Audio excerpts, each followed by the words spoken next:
Bonjour à tous et bienvenue pour notre nouveau podcast Ma Première Fois, le podcast dédié à toutes ces histoires d'entrepreneurs et d'entrepreneuses.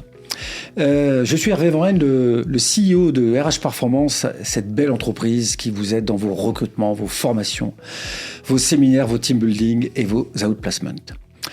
Aujourd'hui, j'ai le plaisir d'accueillir Guillaume Dumarché. Alors, Guillaume et moi, on s'est connus il y a de très nombreuses années.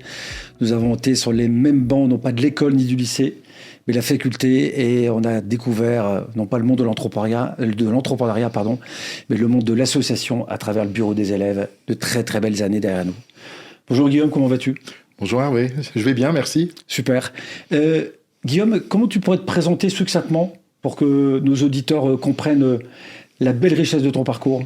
Alors, donc Guillaume Dumarché, moi j'ai 53 ans, je suis entrepreneur depuis peu. J'ai été salarié pendant 27 ans à peu près, dans des parcours commerciaux, marketing, achat, dans la distribution et dans l'industrie. Donc j'ai travaillé pour des groupes industriels comme le groupe Savencia à l'époque qui s'appelait Bongrain, pour des marques comme Cœur de Lion. J'ai travaillé pour Unilever, mais j'ai travaillé aussi pour Auchan, j'ai travaillé pour Système U à l'époque, avant de s'appeler Coopérative U, où j'étais successivement patron des achats PGC, puis ensuite je me suis occupé du marketing et de la com.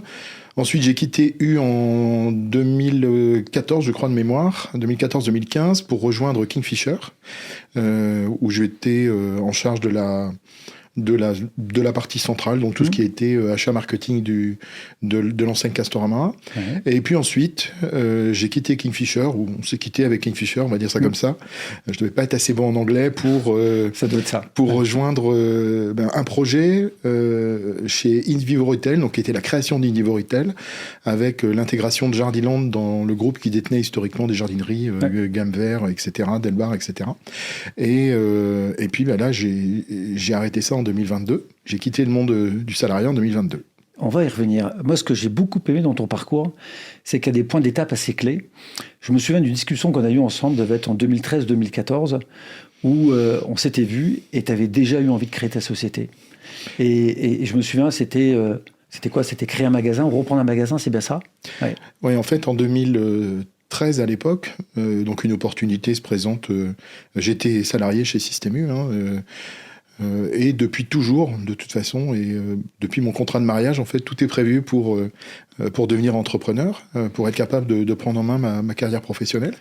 Et en fait, à l'époque, oui, on a failli reprendre un magasin, donc on a avancé sur le projet, on a tout quitté, on était en région parisienne, mais on a prévu de tout quitter, on a vendu notre maison, on a scolarisé nos enfants ailleurs, etc. Et puis, ça ne s'est pas fait à 15 jours de la signature. Donc, tu es en train de nous dire que tu as tout vendu, maison déscolarisée, etc. Et à 15 jours de la signature, ça ne se fait pas. Comment on vit un moment comme ça où, j'ai envie de dire, c'est organisé, c'est structuré, on prend des risques, on vend, on fait déménager femmes et enfants, et 15 jours avant, ça ne le fait pas. Comment on vit ces moments-là ? C'est dur d'un point de vue familial d'abord. Ouais. Parce que le projet professionnel, moi, pour ma part, je le vis après le projet familial. Donc, quand vous avez des enfants qui ont 15-16 ans, des ados à bouger, c'est pas tout à fait évident. Et à l'époque, j'ai juste demandé à partir 5 semaines en vacances, à repasser du temps avec eux pour remettre à zéro un petit peu tout ça, retrouver un logement en région parisienne qui n'était pas le cas, etc. Mais je n'avais pas démissionné. Parce que pour comprendre, tu as quitté la région parisienne, je quittais la région parisienne pour aller dans le Nord. Donc on avait tout organisé dans le Nord, on n'avait pas physiquement déménagé, puisque ça devait se faire quelques mois après. Mais tout était organisé, et finalement, ça ne s'est pas fait. Donc heureusement pour moi, je n'avais pas démissionné à ce stade, à ce stade du projet. Donc j'ai juste pris une grande respiration. Puisque je suis resté dans la même boîte, qui était la boîte dans laquelle je voulais investir, parce que c'était pour acheter un magasin U. Et puis je suis revenu 5 semaines après avec de la déception, bien sûr. Et il a fallu redémarrer, retrouver un autre projet. Et comment on rebondit après ça ? Avec beaucoup de volonté, en se disant finalement, ok, c'est pas pour nous. Celui-là n'était pas pour nous. Donc on en trouvera un autre après, pas grave. Et tu disais que déjà dans ton contrat de travail, tu avais déjà en tête, contrat de mariage, pardon. Tu avais déjà en tête de créer. Ça vient de où cette envie, je dirais même ce besoin de créer une entreprise ? Le besoin d'indépendance. L'indépendance ? Oui, l'indépendance. Le fait d'être chez moi, prendre mes propres décisions, m'assumer, etc. J'en ai jamais eu les moyens avant. mais j'en ai jamais eu les moyens parce que la vie s'est présentée comme ça. Et finalement, j'ai œuvré, construit pour pouvoir à un moment donné le faire. Ouais. Donc c'est reparti. Tu as failli créer ta société, ça se fait pas. Donc tu repars dans ta vie de cadre dirigeant avec on l'a vu, un très beau parcours, des Kingfisher, des Système U, des Envivo, etc. Puis je propose un petit voyage dans le temps. On arrive, quand tu m'as raconté ça m'a amusé, en même temps interpellé. C'est que ta dernière expérience, tu connaissais ta date d'entrée et dans ta tête, tu savais quand tu allais quitter cette société pour te relancer dans une deuxième aventure, c'est bien ça? Oui, en fait, il y avait... donc j'ai dû rentrer en 2018 chez Envivo. Je savais qu'à côté de moi, j'avais un projet qui avançait, qui était celui de la création d'un supermarché, un projet qui est opérationnel maintenant. Sauf que le niveau de recours pour la création de ce type d'entreprise est quand même très élevé, puisqu'on est allé jusqu'au Conseil d'État, parce que les concurrents n'aiment pas forcément que quelqu'un arrive sur leur zone, et c'est de bonne guerre. En tout cas, le système législatif le permet. Et du coup, je savais que j'avais devant moi un slot de 3-4 ans. Pour m'investir dans un projet d'entreprise. Le projet était intéressant. J'avais été pas clair parce que j'avais pas de date précise, j'avais pas d'échéance précise. Mais par contre, j'avais dit ce sera pas ad vitam. Et dans ta tête, tu savais que c'était une durée, comme tu disais, un slot de 3-4 ans. C'était un slot de 3-4 ans et qui correspondait aux enjeux du groupe. Parce qu'il fallait retourner, il fallait retrouver de la rentabilité, il fallait recréer de l'énergie. Et est-ce que c'est facile d'être dedans et dehors? Toi, dans cette expression dedans-dehors, c'est que d'être à la fois dans le projet dans lequel tu étais pour Envivo, avec des lourdes responsabilités, et quand je dis dehors, c'est penser à ce projet d'entrepreneur. Il faut le prendre comme un hobby. Il faut le prendre comme un hobby finalement et se concentrer, ça ne demande pas beaucoup de travail en soi. Naturellement, ça mobilise le mental de temps en temps. Savoir faire la part des choses. En l'occurrence, je me sentais tout à fait à l'aise dans mon implication. Je pensais que j'étais au bon niveau dans mon travail au quotidien. Est-ce que je peux traduire ton propos, en tout cas tenter de le traduire?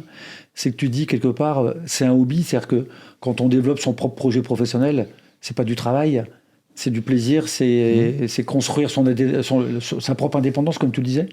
Oui, c'est ça. C'est-à-dire que je suis allé... moi, le fond du sujet pour moi, c'était de devenir indépendant. Donc, peu importe. Ça faisait 25 ans que j'attendais quand même. Donc, j'avais le temps. Que ça dure 1 an de plus, 6 mois de plus. Je me disais aussi, tant pis si ça se fait pas, parce que ça s'est déjà pas fait une fois. Peut-être que j'irai faire autre chose. Du coup, je retrouverai un projet de dirigeant. Mais pour autant... à un moment donné, quand même, ce qui a accéléré les choses... Il y a 2 choses qui ont accéléré... ma conviction pour me dire allez c'est bon on y va cette fois-ci. Le premier sujet c'est le projet de salariat tel que je le vivais ne répondait pas à il y avait bien sûr cette volonté de devenir indépendant, mais il y avait aussi la volonté de transmettre que j'ai découverte plus tard. Transmettre à qui? Transmettre à mes enfants. À tes enfants. Ouais, transmettre notamment. Aujourd'hui, j'ai un de mes 3 enfants qui souhaite, qui avance dans ce métier. Et alors moi, il me reste quelques années à vivre, mais pour autant, je trouve ça passionnant de se dire que finalement, transmettre, ça peut être un truc super sympa. Et donc, si on peut construire quelque chose de viable pour les enfants et préparer une transmission, former ses enfants, aller au bout. Il y a la partie éducation, et puis il y a aussi parfois une forme de connivence qu'on peut développer avec ses enfants, et faire quelque chose ensemble, pour moi, c'était important. Cette envie de transmettre, elle est venue dans un second temps? Non, elle a fini de me convaincre. D'accord. Elle a fini de me convaincre, de me dire, finalement, ton projet, quand tu es directeur général d'une boîte, c'est quoi? Tu changes de job, tu redeviens directeur général d'une boîte. Et en fait, il y a un moment où les sujets de pyramide, alors oui, on peut prendre des entreprises plus grosses, beaucoup de dirigeants vont se satisfaire de ça, ou des challenges un petit peu différents, mais au final, on n'a pas cette indépendance. Okay. Et je me dis, finalement, plutôt que de renouveler le projet vers un MeToo de ce que j'avais fait avant, je trouvais ça passionnant de me dire, là, je vais faire un truc, ça m'appartient, je suis chez moi, et en plus, je peux en venir à transmettre. Je vais rebondir sur le sujet de la transmission. Quelles précautions il faut prendre avant de faire venir quelqu'un de sa famille, de faire venir un enfant? C'est-à-dire qu'on emmène une relation d'amitié, d'amour paternel, un père, un fils, et cette relation, on va l'emmener dans le cadre du travail. Quelles précautions il faut prendre avant? Alors, j'ai pas de retour d'expérience là-dessus, parce que le mien est en train de se former ailleurs, et il se forme, il grandit ailleurs, et peut-être d'ailleurs qu'il voudra jamais s'impliquer, ce sera sa décision. Pour autant, je ne sais pas non plus ce que veut faire mon troisième enfant. Aujourd'hui, j'ai une fille, je sais pas du tout si demain elle veut pas devenir aussi rentrer dans l'entreprise familiale. Le premier sujet pour moi, c'est l'équilibre. Le premier point de vue, c'est l'équilibre. J'ai 3 enfants, et je souhaite que ce que l'on transmet, ce que l'on partage, soit vraiment en préservation de l'équité. C'est-à-dire, je fais extrêmement attention, et avec mon épouse, on fait très attention à ce que l'équité soit préservée pour que on conserve l'amour qu'on donne à nos enfants tous les jours, et qu'on puisse poursuivre ce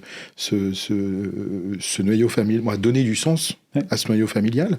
Donc, de l'équilibre financier, pour que personne s'engueule, de l'équilibre dans la proximité, c'est-à-dire que oui, en effet, on va se partager du temps au niveau du travail, mais derrière, ça ne veut pas dire que d'un point de vue privé, on ne va pas partager du temps non plus avec les autres. Alors certes, il y aura probablement plus de connivence, mais peut-être plus de problèmes. Puis réussir à donner des limites, à faire la part des choses, de pas trop ramener le travail à la maison. Mais je pense que ça marche à une seule condition. Pour le voir, moi je suis dans un groupement où on est tous indépendants, et il y a énormément d'enfants qui reprennent les entreprises des parents. Le premier sujet, en tout cas pour le mien, ou pour les miens, ça va être qu'ils aient un projet pour l'entreprise. Ils ne reprennent pas la boîte des parents, à mon sens. Ils viennent, et c'est à eux d'avoir un projet entrepreneurial autour de l'entreprise que les parents ont construit. Donc c'est comme si je rachetais quelque chose et que j'allais m'impliquer dedans avec mes idées à moi. Donc de ma part, il y aura probablement un petit peu d'acceptation à avoir sur l'arrivée des enfants et la place. Et leur point de vue. Il va falloir laisser la place, donc c'est pas grave, je vais me mettre à faire autre chose, ça va être le temps des vrais hobbies. Et puis d'un autre côté, le challenge, vraiment le challenge, et il y a un gros challenge humain derrière. Aujourd'hui, nous on fait 190-200 payes par mois, donc il y a probablement 180 personnes qui comptent sur nous. Donc ces gens-là, ils comptent sur moi, ils doivent aussi compter sur mon successeur. Et c'est là où la relation parent-enfant, elle facilite les choses, on va être clair. Elle doit faciliter. Elle doit faciliter les choses. Elle doit faire perdurer beaucoup d'éléments de la culture, beaucoup d'éléments du sens de l'entreprise. Mais pour autant, je ne transmettrai pas s'il n'y a pas de projet derrière. Je te proposerais de revenir dans quelques mois, quelques années, quand ton fils sera venu après quelques mois, pour voir comment ça s'est passé. Je reviens sur ce déroulé. Donc, in vivo, tu rentres, tu sais à quel moment tu vas sortir. Donc, tu sors à peu près. En tout cas, à quelques mois près. Et puis, tu te lances, donc, je crois, si ma mémoire est bonne, en 2022, dans ce projet de création. Et quand tu m'as expliqué ce que tu as vécu, j'ai l'impression que tu es rentré dans une zone, c'est mes mots, de turbulence. On appelle ça dans le coaching, OK dans le chaos management. C'est de l'incertitude, c'est l'imperfection, c'est un contexte où les bonnes nouvelles arrivent, mais aussi des mauvaises, et il faut savoir naviguer là-dedans, c'est ça? En tout cas, moi, c'est l'impression que j'ai eue. En fait, il y a eu 2 parties dans ce moment finalement de changement énorme. Et qui dure 2 ans. Et qui a duré finalement, qui dure un petit peu plus, qui dure toujours. D'abord, faire le deuil au moment où je sors, c'est-à-dire que, et c'est rigolo, mais je l'ai connu à chaque fois que j'ai changé de métier quelque part. On représente quelque chose dans une organisation, on a des contacts, etc., etc. Et du jour au lendemain, il faut s'attendre à ce que tout tombe. C'est grand vide. C'est grand vide. C'est grand vide, sauf que là, c'était grand vide d'un point de vue financier, c'était grand vide d'un point de vue humain, et on se retrouve seul face à son projet. Alors heureusement, je suis dans une coopérative avec des gens topissimes. Voilà, j'ai des collègues que je peux remercier, je les remercie tous les jours. Et c'est grâce à eux aussi qu'à un moment donné, je suis allé au bout de mon projet, parce que ces gens-là vous soutiennent, ils s'impliquent, ils vous soutiennent financièrement. On est organisé pour permettre la reprise ou la création d'entreprises à l'intérieur de notre groupement là-dessus, et nos valeurs sont on vit les valeurs telles qu'on les décrit. Et là-dessus, il n'y a pas de dichotomie malsaine entre un fonctionnement externe et puis une réalité interne. Donc, ce premier choc, il dure 1 mois, 2 mois, où finalement, avant, j'avais une bagnole de fonction, j'avais une assistante, on organisait ma vie, je faisais voilà, et du jour au lendemain, plus rien. Du jour au lendemain, vous divisez votre salaire par X, donc il en manque un petit bout quand même. Donc ça, je l'avais prévu, je l'avais organisé, anticipé. Et puis, il y a je prends deux voies, en fait. Je me forme, parce que pour reprendre un magasin U, il faut se former. Il y a un parcours qu'on appelle projet. J'ai appris, on nous apprend à être entrepreneur. On aborde des sujets juridiques, des sujets économiques, des sujets commerciaux aussi, pour être sûr que demain, chacun d'entre nous soit au même niveau, en tout cas, le niveau de base, qu'on l'ait tous, au moment où on va créer nos entreprises. Et puis le deuxième sujet, c'est que malgré cette formation pendant laquelle on aurait pu me dire non, le magasin démarrait. Le magasin se construisait, puisque les autorisations s'étaient libérées. Donc là, on pouvait entamer enfin la construction. CDAC, c'est ça, l'autorisation. Oui, c'est ça. Donc on avait une vision assez positive d'un point de vue juridique, assez libéré, qui nous permettait de commencer à vraiment entamer le projet, donc construire le bâtiment, construire les parkings. Et donc tu démarres cette phase, non pas de conducteur de travaux, mais avant d'être commerçant, il faut construire ce bâtiment, parce que tu démarres de zéro. Je démarre d'un champ. Ouais. Et ce champ, tu le transformes en magasin. Ouais. Comment se passent les mois parce que tout ça va très vite. Cette période-là, l'argent sort pour payer, rien ne rentre. Donc on voit le niveau diminuer petit à petit, c'est ça? Alors c'est là où la coopérative. En fait, la coopérative chez nous a porté le projet. Ouais. Donc c'est-à-dire que vous avez un engagement personnel, donc vous devez payer le jour où vous l'apprenez, mais en fait toute la partie amont du portage financier est assuré par la coopérative. D'accord. Donc, c'était pas mon compte en banque qui allait subir, mais c'était le jour où je reprenais, en fait, j'avais un certain nombre de risques. Donc, 2022-2023, ce qui se passe, c'est une période d'inflation hors du commun, sur tous les marchés, c'est le démarrage de la guerre en Ukraine aussi. Donc, on se retrouve avec un projet qui contient 60% de métal, qui doit subir une inflation entre 50 et 100%. Donc ton budget matériaux explose complètement. Théoriquement, explose complètement. Donc à ce moment-là, ça m'amène à plusieurs réflexions. C'est de dire, vu le niveau d'investissement et d'engagement que l'on a, et que la coopérative est pour nous, mais on a signé pour ça. Donc là, je suis quand même au milieu du gué. Et mécaniquement, c'est un sinistre financier si je ne vais pas au bout du projet. Et c'est là, je peux faire le buzz de la question.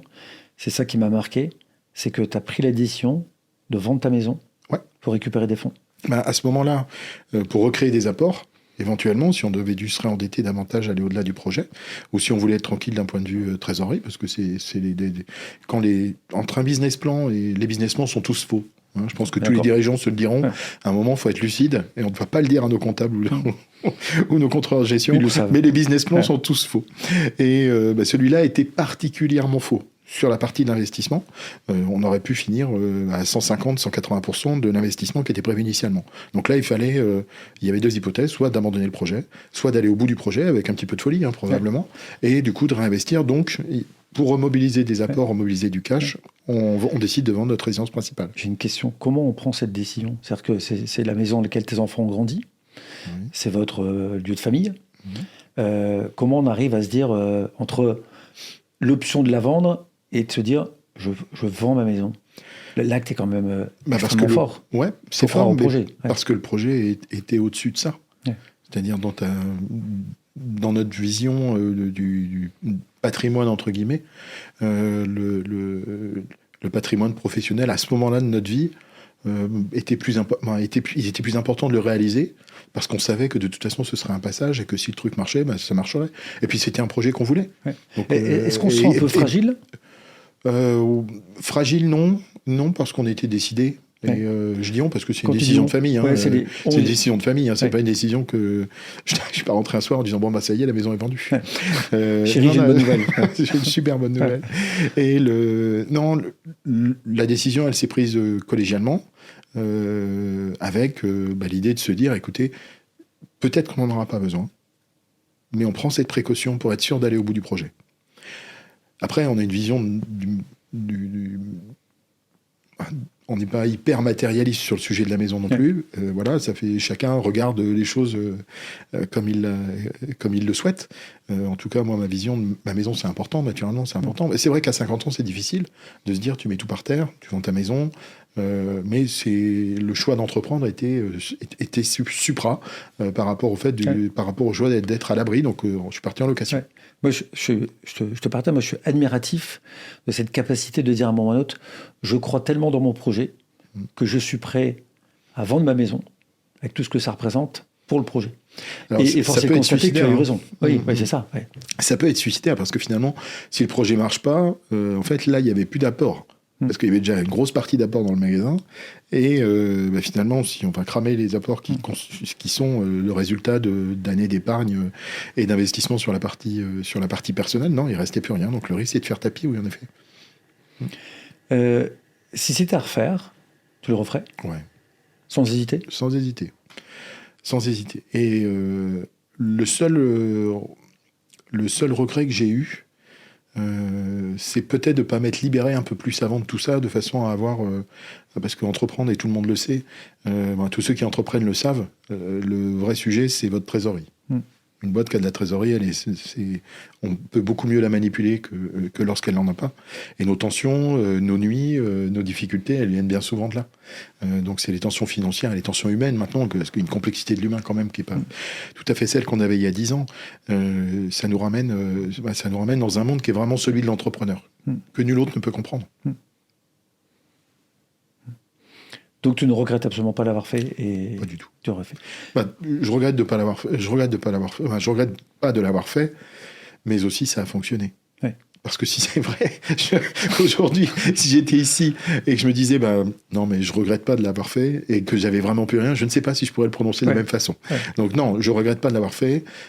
Si c'était à refaire avec ce qu'on a eu ensuite finalement comme bon démarrage, comme bonne nouvelle, tant mieux. Et finalement, l'argent, on n'en a pas eu besoin. Ouais. C'est ça qui est dingue quand tu m'as expliqué ça en préparation, c'est que tu as pris l'édition avec ton épouse et peut-être tes enfants de vendre la maison, acte quand même assez fort. On a beau dire qu'on n'est pas matérialiste, mais il y a quand même une certaine forme d'attachement, et que, in fine, cet argent, tu n'en as pas besoin. Non, parce que le projet a trouvé ses clients très rapidement. Aujourd'hui, il est au-delà on reçoit 2 fois plus de clients que ce qui était prévu.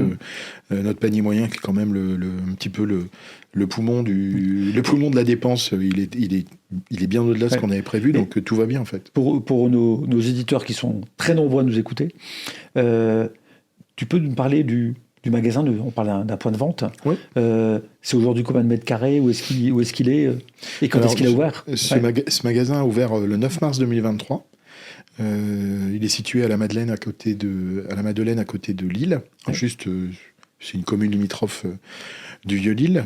C'est un magasin qui fait 2705 mètres carrés, donc pas un énorme hypermarché. Un magasin qui est vraiment concentré sur la fabrication. Sur place, on fabrique tout. Parce qu'en fait, je me suis dit, quitte à être fou, faisons-nous plaisir dans tout. Donc moi, je veux des boulangers, je veux des bouchers, je veux des cuisiniers, etc. Donc je me suis fait plaisir là-dessus. Je suis allé assez loin dans les assortiments. Je suis, je pense, plutôt bien positionné sur les prix. Qui est aujourd'hui, c'est mortel. Hein. Ouais. C'est mortel pour ceux qui le font pas, on le sait, hein, on l'a vu. Il y a quand même eu la chute de Casino cette année. D'autres sont pas forcément en grande santé, donc il y a un vrai sujet dans la distribution. Et aujourd'hui, j'ai dans ce magasin 125 ETP à peu près. Donc un peu plus de collaborateurs parce qu'il y a pas mal d'étudiants, etc., etc. Pour mon information, cette vente de la maison, donc tu n'en as pas eu besoin, tu en as fait quoi, hein? Ça t'a aidé pour quelque chose? Ça m'a rassuré. Ça m'a rassuré pendant 2 ans avant que je les ressorte, parce que je les ai ressortis l'an dernier. Je les ai ressortis... moi, je dis l'an dernier parce que mon fiscal est décalé, je les ai ressortis cet été.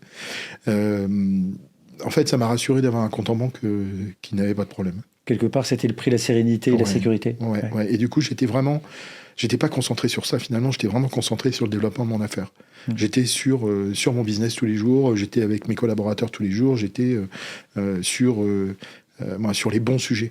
Et la preuve, en première année, on a gagné de l'argent, ce qui n'était pas du tout prévu.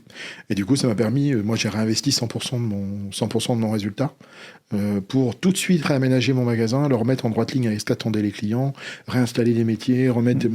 Voilà, j'ai réinvesti tout le résultat dans le magasin, chose que j'aurais peut-être pas faite si j'avais eu une trésorerie un peu tendue.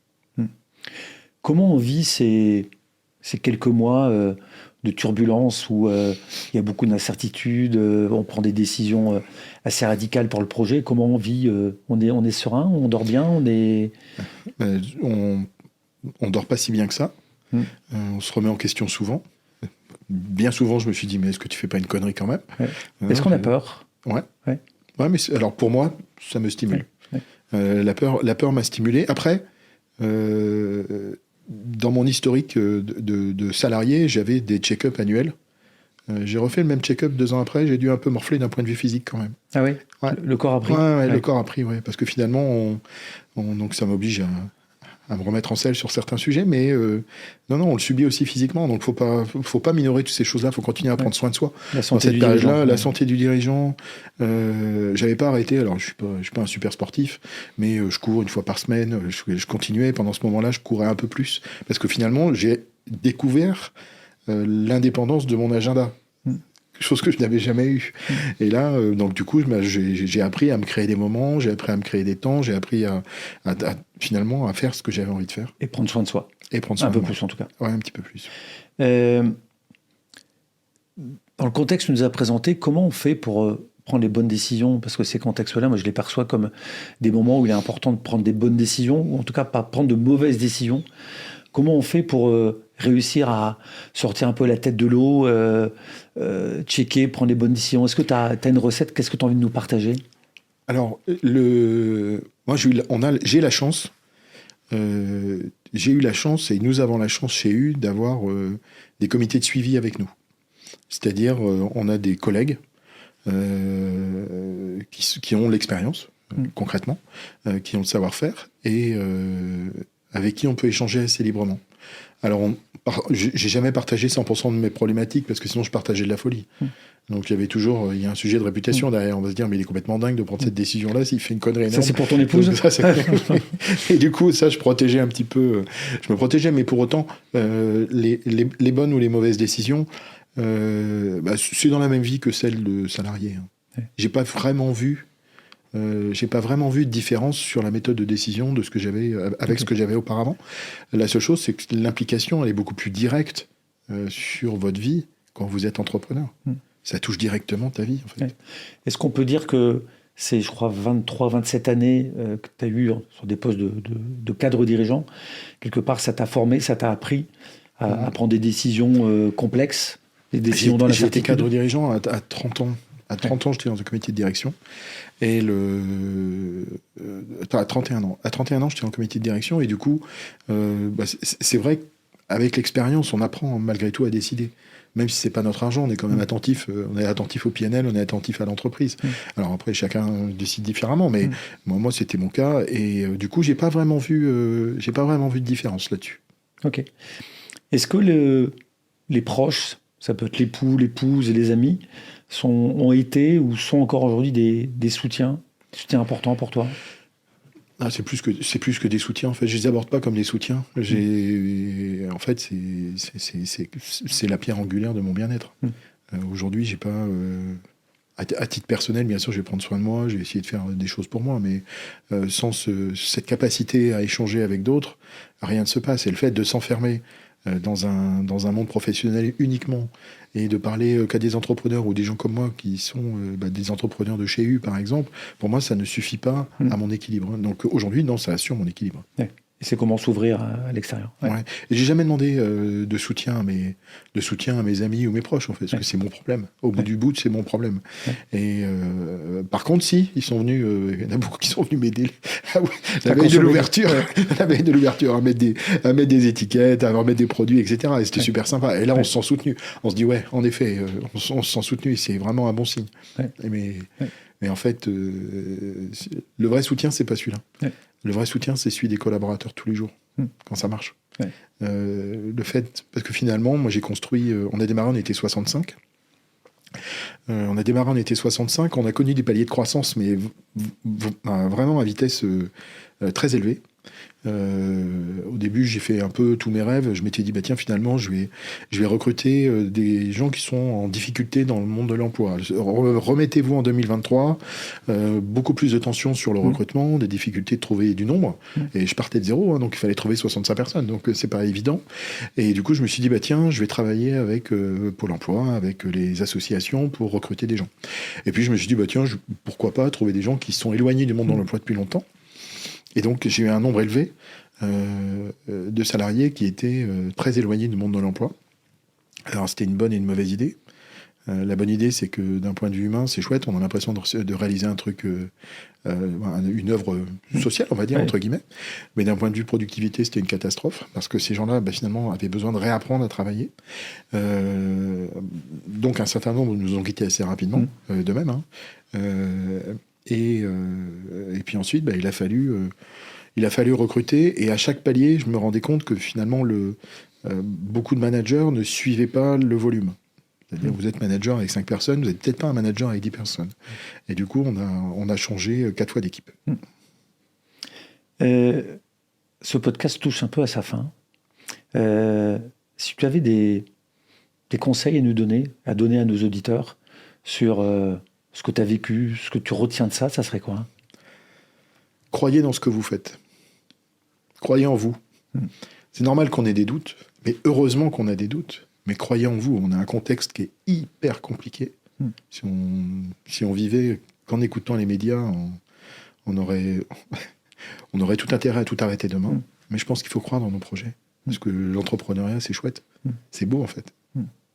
Est-ce que tu es un homme heureux depuis que tu as créé? Je suis très heureux. Je ne dis pas épanoui, tout ça, mais je suis très heureux. Et je suis accompli dans ce que je fais. Ça se voit. Guillaume, merci beaucoup. Merci Hervé. À bientôt. Merci. À bientôt.